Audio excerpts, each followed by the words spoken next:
Hello, everybody. Dr. Carmen Bryant, Psychological Health Consultants and Services, with my program Redefining Yourself, a program that was developed for women that are thinking of leaving or needing more information or have left I want to say toxic relationship, but domestic violence relationship. And my focus is narcissist abuse. And so even though, and I say it over and over again, even though my focus is usually on women, men go through the same thing that women go through. And hopefully that the information that I put out will also apply to men who have been, who have been or going through or in narcissistic abusive relationships. It gives you some ideas of what these individuals are like and the problems that these individuals have.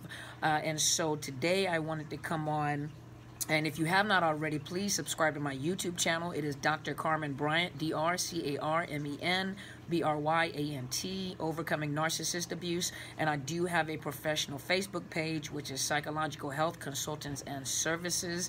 And please hit the alert, the bell that's on the YouTube channel, so that you'll know whenever I go live or whenever I post new videos. Yesterday, it took a little while. I think the longer the video is, which I'm discovering, the longer the video is, the longer it takes to upload on YouTube. So it uploads quicker on my Facebook page, but it takes longer to upload on YouTube.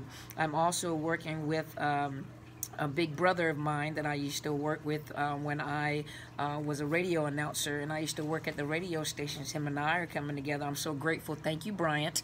And him and I are working together, and he's doing some awesome things and giving me some ideas, and he's going to be working in the background. So if you guys need his services, once you see his work, please don't hesitate in contacting me, and I'll get you his information if he allows me to do that. Thank you, sir. But anyway, as I was saying, today I wanted to talk a little bit about wombs and sperm. And I know it sounds a little gross, doesn't it? Now keep in mind, I'm a therapist, and so in my profession, we talk about everything. There is nothing, if you as a therapist or a clinician are afraid to talk about some of the things that come in your office, you're not a good therapist. You have to be open to talk about everything. There shouldn't be anything that you cringe about, because people come in with all sorts of problems, issues, life experiences, and they need someone that's stable and grounded to be able to talk about things that sound, that will make you cringe, like, oh, I couldn't talk about that. Well, us therapists, we have to talk about everything, and so we have to be open to be able to talk about everything. And the concept of womb and sperm is not what you're thinking. It's not in a sexual contact, but it means what I'm referring to is the womb of your mind or the womb of your soul, and the sperm meaning the words that come out, someone else's words and their projection on you and how you incubate this. But before I go into that, I just wanted to go and answer a few questions. I wanted to read some statements that I got. I got some YouTube comments, and I wanted to address those, make sure that you guys know that I am paying attention.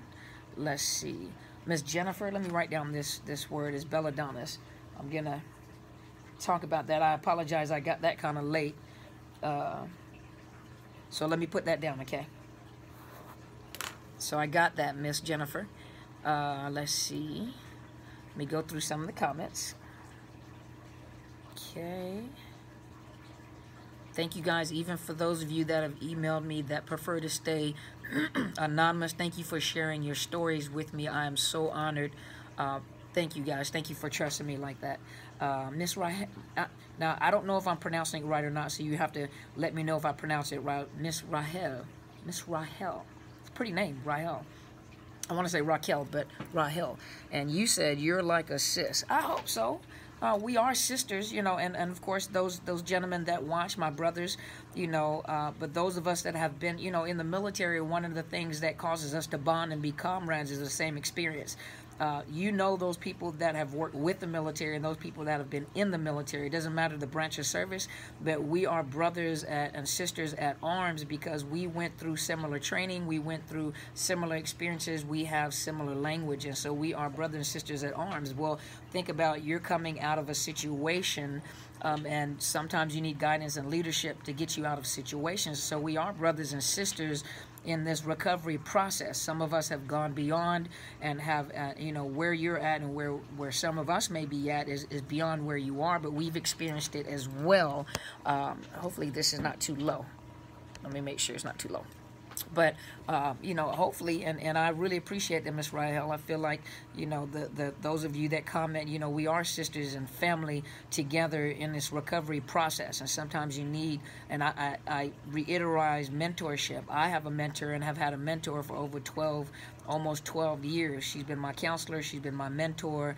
And she has been someone that I look up to, and just like she explains, it's the same thing that I explain to my clients. You know, a friend is there to make you feel good about yourself, and they're concerned whether or not you guys are still friends or not. So they're concerned about your emotions, you know, and whether you're mad at them or not. A mentor is not that they're not concerned about your emotions. They know that you're hurting, but they can see the better in you. They can see your future, and they can see where you need to go. So they don't concern themselves so much over your emotional outbursts, but they keep you focused on where you're going. And when I went through this process that you guys are going through at this moment, she kept me focused on my future. She kept me focused even in the right now, right here, and she saw where I was going to go. And so if it happened for me, it definitely can and will happen for you. So I advise all of you, you know, to understand, first of all, if you need counseling, that's a difference in needing coaching. Counseling is where you're actually dealing with, you know, your complex or post-traumatic stress disorder. You're dealing with depression. You're getting resources for med management while you're going through the process of the mental health issues that you have. A coach does not deal with mental health issues. And so you have to know the difference when you're connecting with a coach. A coach is not a mental health professional. It just so happens that me being a certified coach, yes, I do have a mental health background, but a coach has to separate mental health from coaching, because a coach is focused on, you know, where are you at and where are you trying to go, and you have to come up, you have to be willing to come up with a way, and they coach you through the process of getting to where you need to be, whether it's job, whether it's, you know, life coaching, to get you from one point to another. But they don't really address mental health issues. They will refer you to a counselor. So it's good to have a counselor, it's good to have a mentor, it's good to have a life coach in the process, because you are literally rebuilding yourself. You are literally redefining yourself. You know, and that's the name of my program, is Redefine. You are redefining yourself after life happens. You're redefining yourself after someone has told you, you know, who you are, which you're not. And for some of you, your comments were destroyed my life. They haven't totally destroyed you. You still have hope in you. But it's good, and I recommend anyone to get a counselor, a mentor, and a life coach to help you through this process. You know, this is a part in your life, you know, that glitch in your life that now you have to get beyond. But nothing is hopeless. You know, everything is hopeful. And so, Miss Rahel, I'm just going to go. Thank you for seeing me that way. I'm really honored, and I don't take that lightly. I'm really appreciative of, you know, you looking at me as a sister. I'm really appreciative of that, and I hold that with honor, and I'll try to make sure that I always live up to that. If I don't, I'm human, and I apologize, but we're going to do our best, okay? So one of the things that you were saying was your ex-narc went back to his ex-supply. Remember, we were talking about the supply, going to a new supply, the discard, or even the ex-supply, that he badmouthed for 6 years of the relationship. What did you expect? You know, he badmouthed her. Of course, you were the new supply, so he was supposed to badmouth her. And then now they're posting stuff like they're wiser. Girl, they're not wiser. They're just as dumb as they were before. And I hate to say that. I know it sounds bad, but he's just as dumb as he was before, and she's just as ignorant as accepting him back. That's the dumbest thing she could have done. Because trust you me, if he was abusing you, and that's something that you said in here, you escaped by the seat of your pants. You now have complex post-traumatic stress, and you almost lost touch with reality. Yes, that's how bad they are. That's that trauma bonding. You know, the torment, the torture, the abuse, and then stroking you once you give them what they want. And so, yes, their whole thing is to try to deplete you and drive you crazy. So, of course, you're the crazy one, and you're the one that had the issue. And so that is their game. That's what they do. I'm sorry. You know, I love I know you love your child. It's just bad to know that you had a child with that individual. You know, but, you know, that's not the child's fault. You make sure you love that baby, and you make sure you monitor that child and give that child the most normal life that you possibly can. Pay attention to their behaviors. You know, pay attention. Make sure that you teach them empathy. you know, and watch that. Because the child is coming from a narcissist, and if your children watch you being abused, what you were saying, your children were watching you being abused, you have to be careful. Get your kids in counseling as well, so that they can recover, because they're traumatized just like you're traumatized. They're just traumatized, you know, the way that the child is traumatized and displays trauma is not the same way that an adult does. So, and you're far away. Good job. I'm proud of you that you're far away.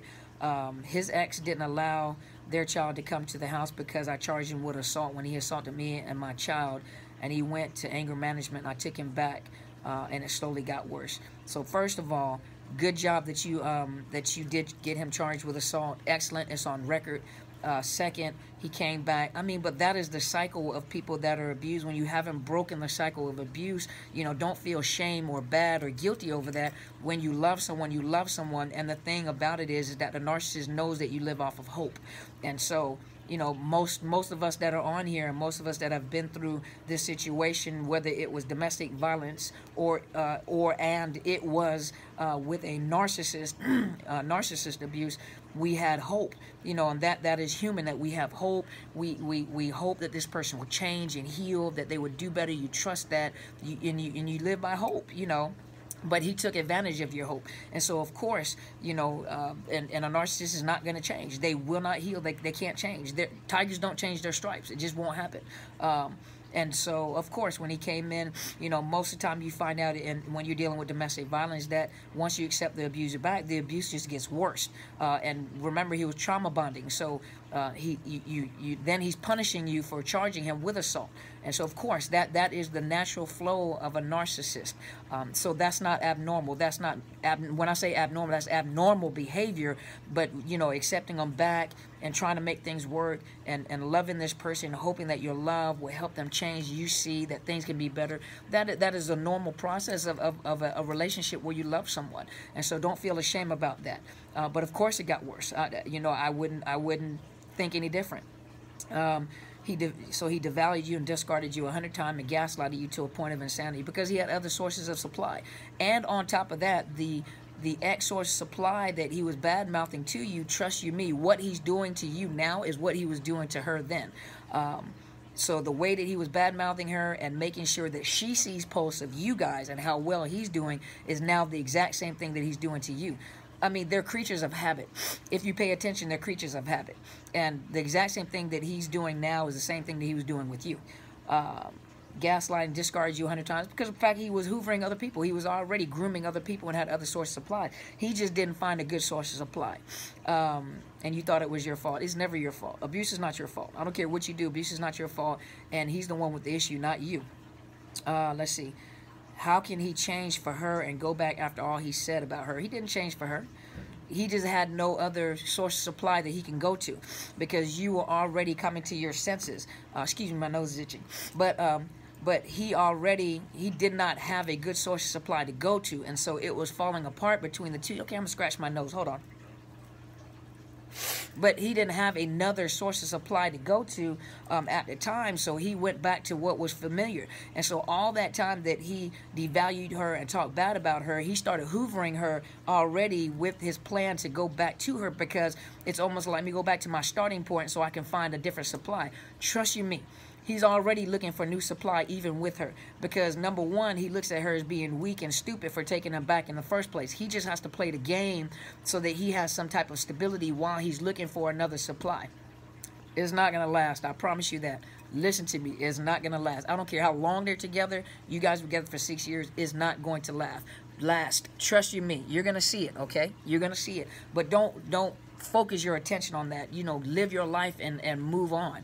But that is not going to last very long. He hasn't changed. He's still abusive. He's still destructive. He still has his own issue. He's still a narcissist. And he's going back to the person that he left in the first place. So if he came back to you and it was worse, he's going to her. It's going to be even more.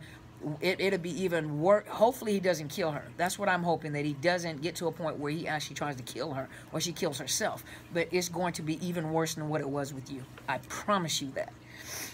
Let's see. It wasn't your fault. Okay. He called me names, horrible abuse in front of my kids. If he did that in front of his own child and your kids, imagine what he's going to do in front of his own kid with her. I'm glad I got out, but I feel like he was saying she's treating him the way that he deserves for once. Girl, he went back, and he's got to idolize her. He's got to love bomb her to lock himself back in. And so the things that he's saying and the things that he's doing and the things that they're showing is no different than what he was doing with you. All he's trying to do is stab you with that knife and twist that knife in your heart. He's just tormenting you. That's all he's doing. And he knows that you're watching social media. He knows that you're listening to what he's saying. And that's just driving the knife deeper in your heart. He's tormenting you, and he's punishing you. That's what he's doing. But this illusion that he's creating that everything is better and she's treating him, she's doing what he wants her to do in order to keep him. That's a desperate woman. She's doing what she needs to do to try to keep him. But eventually it's going to fall apart again. He's going to get bored, just like he did with you. I gave my all to him and feel so wrong. You did what most of us do when we get in a relationship. I want to give you 100%. You know, I want to make sure I do right by you. That's, you know, love is not a feeling. It is a choice. We try to do right by the individual, not realizing that we chose the wrong individual, and that individual had a problem. You didn't give him everything, or you wouldn't be alive right now talking about it in the first place. It's just a long recovery process. But she took him back believing it was all me.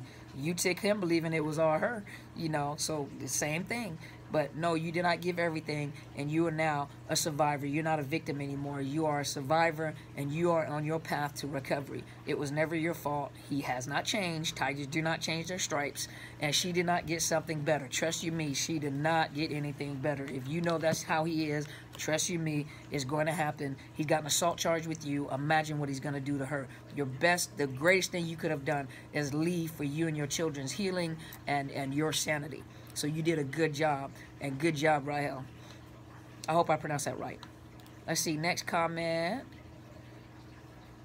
Hi, Miss Donna, just being real. Happy Friday to you, too. Thank you so much for the compliment. I appreciate you. Let's see, what's the next one? Gracefully Broken said, I gave it all, 100% faithful, and still didn't matter. Nothing that you do ever matters. When you have an empty person with big holes in their heart, if you have a container that has a hole, think about a car. When a car has like a hole in the, what is it, the, you know, when it's leaking water and it has problem and you have to keep putting antifreeze in there, it has a leak. It doesn't matter how much water you put into that car, how much antifreeze you put in there, you have to get that, you have to get the car repaired because it keeps overheating and running out. So it's broken. With a narcissist, you know, they have a broken heart with holes in it, but they're an empty, leaking vessel. So it doesn't matter what you do, you're never good enough, because they're never good enough to themselves. If they have no value for themselves, why would you have any value? And no matter what you do, everything you do is to try to satisfy them. Everything that you do doesn't matter, because it never makes them happy. Nothing is good enough for them, ever. It doesn't matter. They can get a quadrillion dollars and live on Mars with a perfect woman. It's never, Mars will be horrible. Nothing, they're miserable individuals. There's nothing, you did what you were supposed to do, and you proved to yourself that you can be faithful and that you are 100% woman. You are 100% woman, and there's someone out there when your healing process is over that's going to appreciate the woman that you are. Matter of fact, the women that you are. You just have to heal, and now you have red flags. Now you have to be able to recognize that you don't jump into relationships so quick, but you are a different woman now. You are different women, and you are a good woman to someone, and there's a good man out there for you. And women for men. Extra sources were in the wing, always. They're always going to have extra supply. And the good news before Thanksgiving was the last time he contacted me. It's been quiet, and I'm thankful. Thank God. You know, and do remember this. They're always thinking, though. They're always thinking. They always have you on that shelf, you know, just in case they need to hoover you again. So keep your guards up, though. Keep your guards up, okay? Let's see. Ms. Jane Pearson, welcome to the YouTube channel. I don't know if you've been watching all along. Hi, Dr. Carmen. What happens if the next supply they move on to is a toxic ex-narc wife? Well, it sounds like if she's a ex-narc wife, she was a wife of a narcissist. Girl, she hasn't even healed yet, and she's back with a narcissist. I've been talking about this on all my YouTube channels. First of all, she probably also has some narcissistic tendencies or narcissistic behavior because she's coming out of a narcissistic relationship. If she's gotten back in a relationship with another narcissist, that lets you know that she hasn't healed. And so if she's gotten into a relationship with your ex-narc, it's going to be even worse because she didn't learn her lesson. She hasn't healed. She doesn't know. And there's a possibility this information that you guys are getting is probably something that she does not have. She does not know. She probably does not understand. But most of us get in bad relationships because we're broken people and we haven't taken the opportunity to learn to love ourselves, to learn to appreciate ourselves, to learn to respect ourselves. When you respect yourself and when you begin, excuse me, to value yourself, it's not easy for people just to come into your life and disrespect you or devalue you. You know, for a person to say, you know, this is what you will do. You know what? I'm not saying you call them a narc, but like, you know what? Yeah, this is not going to work. So 9 times out of 10, and then if, you know, if she's gotten back in a relationship with your ex-narc and she came out of a relationship with the ex-narc, I'm telling you right now, it's not going to work. He's going to literally run her crazy. And the thing about it is that she hasn't healed to realize that she has value herself. She doesn't have value for herself because she's been tore down by another one. So she's angry, she's bitter, she's hurt. And this new narcissist has probably love bombed her, you know, made her feel like a queen, listened to her. And all he did was use her to figure out. And then there's probably she's probably a good supply. And he locked into this good supply. And I'm telling you, it's going to be a disaster because eventually the mask of the narcissist is going to fall off and she's going to realize I'm right back in the same situation I was in before. And so a lot of times women come to my office and it's like, it seems like I keep getting, you know, all men are the same. And I keep getting in the exact same relationship. All men are not the same. All men are not narcissists either. You're still the same. You haven't changed. So the reason why you keep getting back into the same relationships is because you have not changed. So you have to learn to change in order not to get back in the same relationship. And trust you me, this ex-narc's wife and your ex-narcissist, if they've gotten into a relationship together, trust you me, she's going to say the same thing. I keep getting the same type of men. Every man is the same. Why do I keep getting the same situation? And she's going to, the beginning is, oh my gosh, he's so different. The end is, oh my gosh, he's just the same. Trust me, that's a disaster waiting to happen. That is a disaster waiting to happen. And Miss Jane, you need to be thankful that you got out of the relationship yourself. Okay? And you be free and be happy. Don't worry about what's going on. You guys get off of their social media, disconnect, go no contact, you know, unless you have a child and you're court ordered, you know, keep it at the bare minimum. Just the information between, don't let them know anything about you. I know that the urge for you is to show them that you're doing better without them. I know the urge is to show, see, I'm not as bad as you say I am. You don't have anything to prove, so don't try to prove anything to them, okay? Now let me get on to the next topic. So I know this video is going to be a little long. I have a little time before my client comes, so I'm going to, well, I got a little while, well, a few minutes. There we go. But let me, so Kim Saeed is another coach that I listen to from time to time as well. And I went to her blog. She's also a life coach. She also does videos like this. You know, she's really, go connect with her so you can listen to her talk as well. She's pretty good. She's really good. What I was talking about earlier when I said that I was going to talk about the womb and sperm. So, you know, the natural process of a woman, you know, the average woman, the natural process, we have that nurturing tendency. We tend to, we have children, so we breastfeed our children, we nurture our children, all let mommy kiss a normal person without mental health issues. There are some women that are not like that. So the average woman, you're created with a womb, there's a seed implanted in you, you give birth to a child. And my mentor was just talking about this. And I had to take this and I was like, let me just, you know, elaborate on the part of the narcissist part. But we women, you know, a man, or if you go to a sperm bank, whatever, but you have a sperm, that fertilizes an egg, and you carry and nurture this baby inside of you. You eat, and your body is nurturing this baby that's inside of you, and you give birth to life. You give birth to something, okay? So it took a seed to fertilize an egg for you to carry. Women, we nurture, we do. And sometimes the balance is, you know, a husband or a man to say, okay, let that little boy be a little boy. Let him roughhouse. Let him do, you know, stop being, because we tend to over-nurture sometimes. So sometimes we tend to over-nurture things and make things worse. We tend to over-nurture pain. You know, we have a womb, and even for men and women, you know, your mind is a womb too.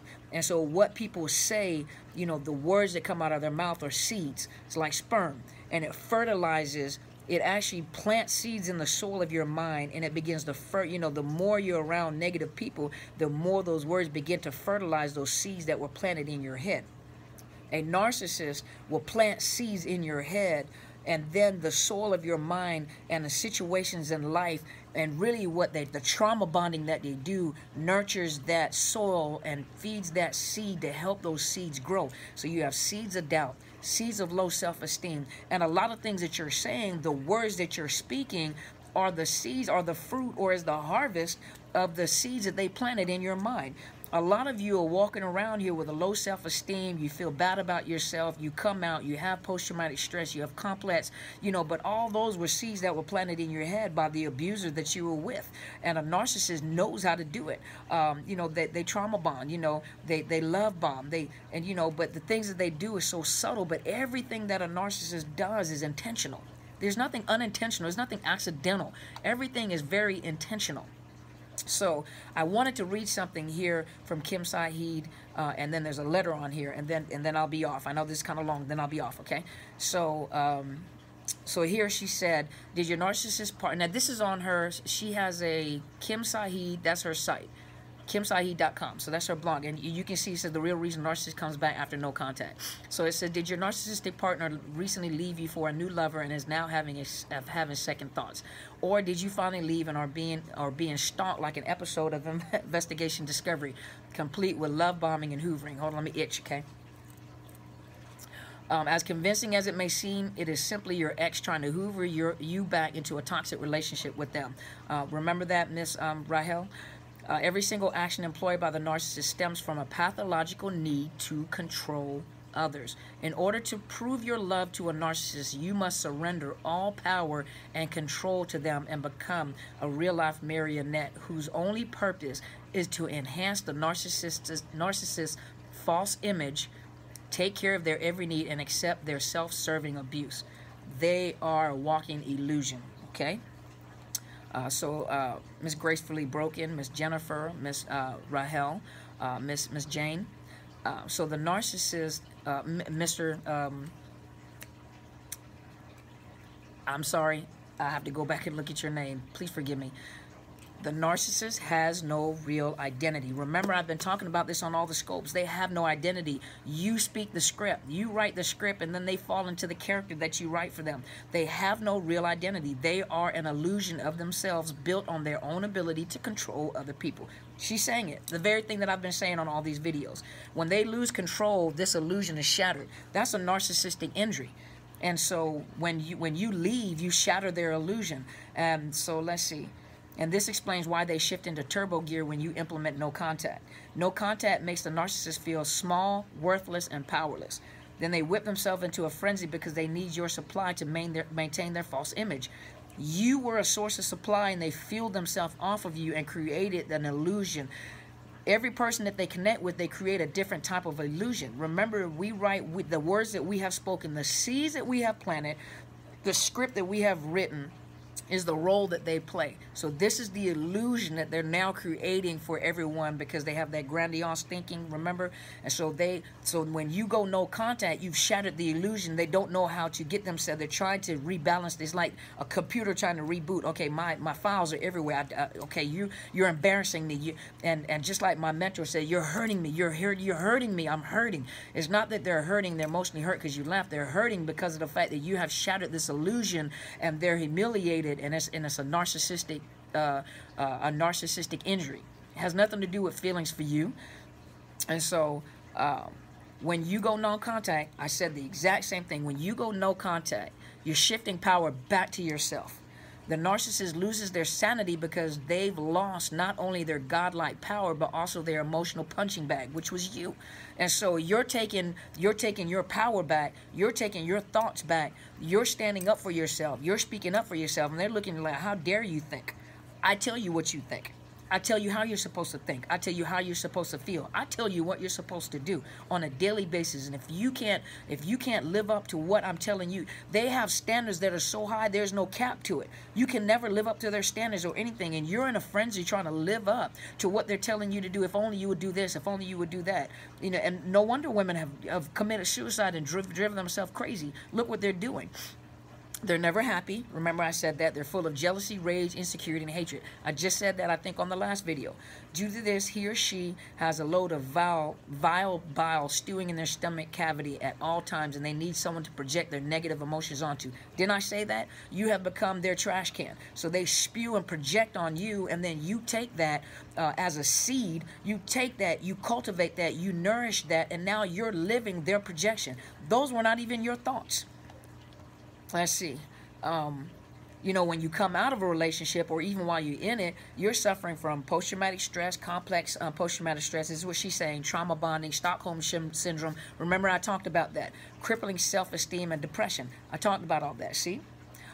The reason you feel this way is not only because of how you were treated, but because you have effectively internalized the way the narcissist feels about himself. Didn't I say that? They spew these evil seeds, these negative seeds about themselves. They spew it on you, project on you, and then you've taken the responsibility of what they projected on you. You're living your life as if this is really who you are. That's not who you are. They're telling you what they feel about themselves. Everything that they say to you is how they feel about themselves. And then you've taken responsibility, and you've cultivated it, and you nurtured this, and now you're walking around with their thoughts. You need to abort those seeds. You need to abort and kill those seeds. Let's see. And so this explains why they devalue and discard their victims, because once they are no longer able to absorb and internalize the narc's self-hate, the narc is forced to find a new receptacle. And for Rahel, he didn't find a new receptacle. He found an old receptacle that it still works. And so you stopped taking responsibility of what he was doing, and you held him accountable. Even if you went and he was charged with assault, you begin to hold him accountable for his thoughts and his behavior. And so he went back to the receptacle that was receiving and allowed him to do what he wanted to do, and let her, and she feels the way that he tells her how to feel. So good job, girl. Let me see. It's also why they appear so happy with the new supply or the old supply. The new supply doesn't know the narcissist's agenda and will go along with whatever the narcs ask them to ask of them. And even Miss Jane, with this new supply, that is an ex-narc's wife. I mean, that's one of, and if she's still the wife of the narc or ex-wife, you know, that's one of the greatest fuels for narcissists. You know, to make them feel grandiose. That is like the prize to take someone's wife, you know, from them. But good, you need to let her go. But as was the case with you and all partners they had before, the new supply will eventually be devalued and discarded too. So rest assured, Rahel, this is going to happen. Victor, it happened before, so it's going to happen again. So it'll be worse this time. Let's see. So there's a gentleman by the name of John Howell, and Kim Saeed shared a letter that he wrote. And he's a novelist, writer, and entrepreneur and consultant whose best consulting is focused on what he did that others should avoid. And she said that you can find more of his work on WordPress at thoughtcatalog.com. Okay, so I'm going to read this letter and then I'm going to close, okay? A narcissist love letter. When I say I'm in love with you, I mean I'm in love. I love the way I feel when I'm with you. I love myself through you. I love seeing myself through your eyes. I love seeing myself through my eyes, imagining how I look through your eyes. I love having someone new to tell my stories to express my opinions, and to share my profound theories and beliefs about the important things in life. I love hearing myself say these things as I imagine how they sound to you and how enthralled with me I imagine you are. Ooh, how arrogant. When I say I'm in love with you, I love having someone beautiful to wear like a new outfit. Wow. You become their new outfit, their new coat, their new supply. I love the way you feel on me. I love the way I feel about me when you are with me. When I say I'm in love with you, I love not being alone. I love not being that tree falling in the forest. I love having a full-time personal audience, you. When I say I'm in love with you, I mean I love being your mystery, your riddle, by being what keeps you up at night, your obsession. So you're obsessed with this person and they know it. They get you to a point of obsession. I love being your altar. Wow, your sacrament, your icon, your miracle. I love being your answer. I love being the object of your sacrifice. I love being your pain. Wow. When I say I'm in love with you, I mean I'm in love with being your sun, monopolizing your orbit, being your gravity, keeping you drawn back to me no matter how hard you try to jump or fly, keeping you down, keeping you mine. When I say I'm in love with you, I mean I'm in love with breathing your air, sucking your blood, eating your dreams. I'm in love with you, with being your drug, your dagger, your suicide note. When I say I'm in love with you, I mean I love the story I can tell to my next lover about my ex-lover, about how beautiful things were, how intense, how storybook, what a couple we were, and how gradually, inexplicably, painfully, bit by bit, disappeared. Think about that. Let me look here. Something else I want to say.